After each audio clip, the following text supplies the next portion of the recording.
Hi mga kapardi! Kulitan tayo, let's go! Mga kapardi, for today's video, gagawa tayo ng lumpiang Shanghai. Tama? Ito yung mga ingredients. Una ay giniling. Carrots, bawang, sibuyas. Baliktad.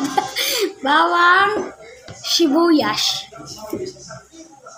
itlog, paminta, asin, asukal, at syempre, hindi mawawala ang